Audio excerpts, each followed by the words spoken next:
Gospodine Jankoviću, dakle, ove nedelje je i šef delegacije Evropske unije u Srbiji, Michael Davenport, izjavio da u Srbiji postoje ta dva fenomena i autocenzura i obaranja sajtova i vi ste to negde u svom izveštaju nagovestila i ranije ste izjavili da u kontekstu ovoga premijer ne bi trebalo da bude zadužen da ocenjuje da li u Srbiji ima cenzure ili ne, da to treba da radite vi. I šta kažete, ima li u Srbiji cenzure? Postoji niz događaja koji su se dešavali jedan za drugim i koji svi zajedno su proizveli situaciju da veliki broj ljudi smatra da nije, da tako kažem, zdravo izreći kritiku. I toj situaciji na neki način pogodovale su izjave najviše državnih funkcionera, uključujući i predsjednika vlade, koji su kritiku označavali kao nešto što je negativno, davali pežorativne izraze i kritizerstvo. Čak u jednom momentu se sa govornici Skupštine moglo čuti da kritika ugrožava ugled Srbije u međunarodnim organizacijama i kao takva predstavlja štetnu protivdržavnu delatnost. To primećuje veliki broj ljudi i to veliki broj ljudi koji u ovoj zemlji važi za ljude koji su stručni. Kako onda komentarišemo takva negiranja, da cenzure nema, da je sve u redu, da je kritika dozvoljena? Mislim da tu postoji malo nerazumevanje upravo one uloge države i dužnosti države koju sam objasnio. Ne da a priori ceni da li nečega postoji, da li nešto postoji, ne postoji i ne da se osjeća lično bilo ko prozvan pa da kaže evo ja nisam. Nego je obaveza države da se ispita i da se čak, i ako to ispitivanje ne pokaže nekakve konkretne cenzorske poteze, da se podstakne u društvu, podstakne pravo, sloboda izražavanja i pravo na kritiku. Ako izostane ta obaveza države o kojoj ste govorili, da preispita takve stvari, šta onda? Tada se javljaju nezavisni kontrolni organi, Zaštitnik građana kao zaštitnik ljudskih prava i sloboda, skreću pažnju drugim državnim organima čiji je posao da to rade, da to urade, kao što je to urađeno. Poverenik za informaciju od javnog značaja je to uradio, ja sam to uradio. Mnogi društveni mehanizmi, dakle, naše društvo je reagovalo na jedno stanje u kome sloboda izražavanja je doživljena kao pretnja.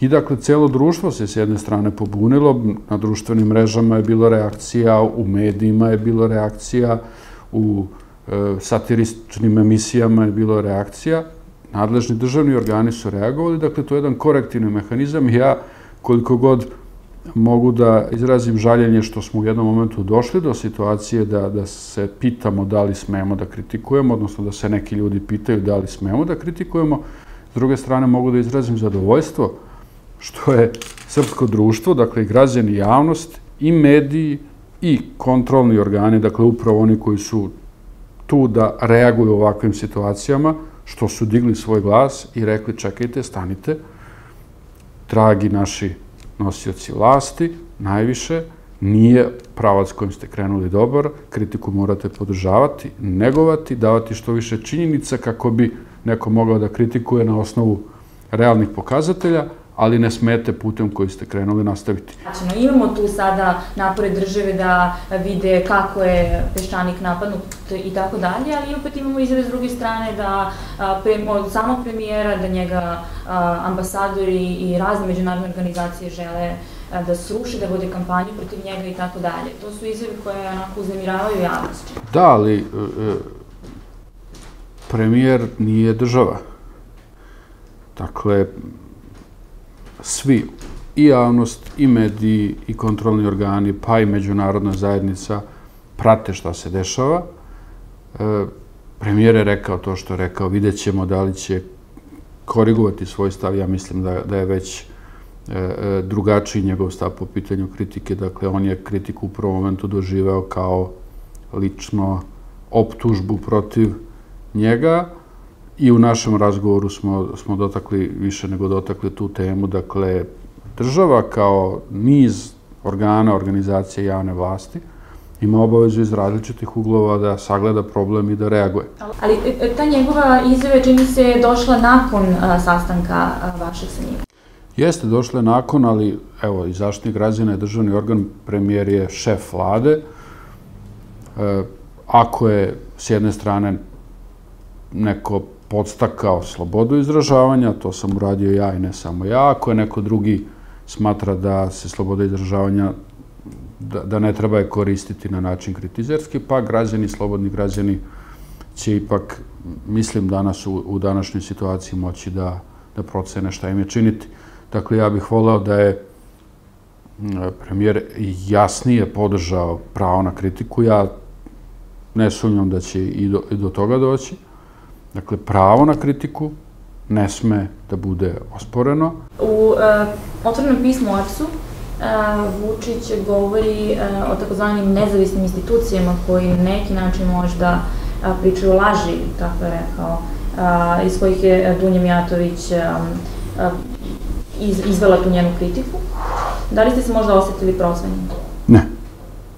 Iskreno ne. Ne vidim sebe u tome. Ne znam na koga je tačno predsjednik vlade mislio, mislim da to njega treba pitati. Ono što jeste u našoj zemlji, pored fenomen, jesu ti hakerski napadi.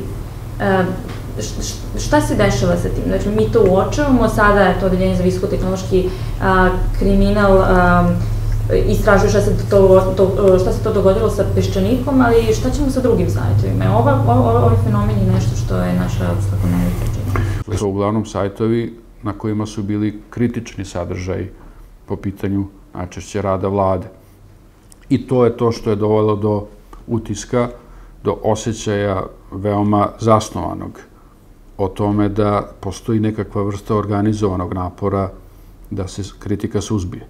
I još jednom, na takvu vrstu zaključka država je dužna da reaguje, ali ne tako što će a priori da kaže ne, sve je u redu, već da veoma jasno, deklarativno kaže u Srbiji je zabranjeno suzbijati kritiku i svi nadležni državni organi će uraditi svoj deo posla da oni koji nastoje da suzbiju kritiku u tome budu onemogućeni. I mi kao građani treba da prihvatimo da država nije monolitan jedan mehanizam u kome iz jednog centra se šalje poruka koja se prostire na sve državne institucije. A zašto imamo takav utisak da jeste danas tako? Taj utisak sam i ja u više javnih nastupa pokušao da promenim. Time što sam rekao, država nije jedan organ, država nije jedan čovek. Činjenica da se kod nas razvoj demokratske institucije na neki način zaustavio na prvoj fazi podele vlasti u kojoj se vlast deli na zakonodavnu, izvršnu i sudsku i da, kao i u većini zemalja, u toj fazi da je izvršna vlast nekako koncentrisala najveću moć kod sebe.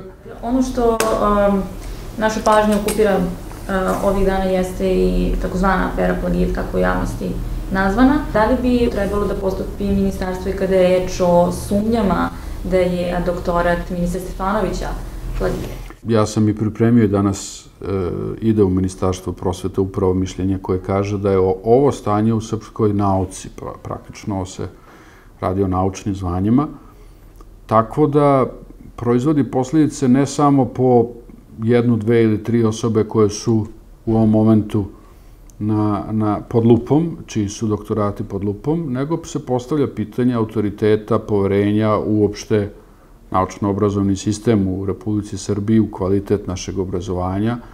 Dolazimo do toga da ljudi koji su doktorirali sad su možda i predmet neke vrste sumnje, generalno, i to je jednostavno situacija koju ministarstvo ne može dopustiti da nastavi da postoji tako, već treba da preduzme sve ono što različiti zakoni omogućavaju i obavezuju ministarstvo da vrši nadzor nad sprovođenjem tih zakona. Više puta smo iz ministarstva čuli da oni nemaju nikakve ingerencije nad samim autonomnim univerzitetom i nad fakultetima. Juče smo imali priliku da vidimo kako je prekinuta konferencija za štampu u Leskovcu ministra prosvete. To su sve neke stvari koje građanima ne ulivaju dovoljno poverenja da ima volje. I zato postoji javni diskurs, javna kritika rada ministarstva, zato postoji kontrolni organi kao što je Zaštitnik građana koji će svojim uticajem na rad ministarstva pokušati da koriguje ono što vide kao nedovoljno pravilno, nedovoljno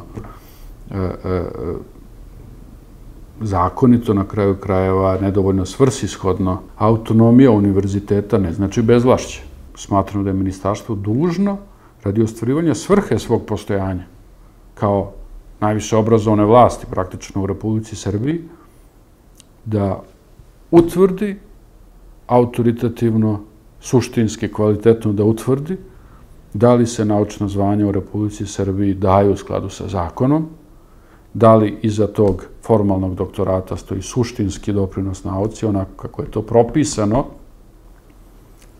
zakonskim i univerzitetskim aktima, i da svim građanima Srbije kaže u Republici Srbiji nakon svega postoji ili ne postoji problem. Ako ne postoji, građani Srbije znajte, evo zbog toga i toga ne postoji. Ako postoji, bit će preduzeto to i to, kako bi se obrazovanje i nauka u Srbiji vratili u redovno stanje. Gospodine Jankoviću, hvala vam što ste govorili za istinu. Hvala vam.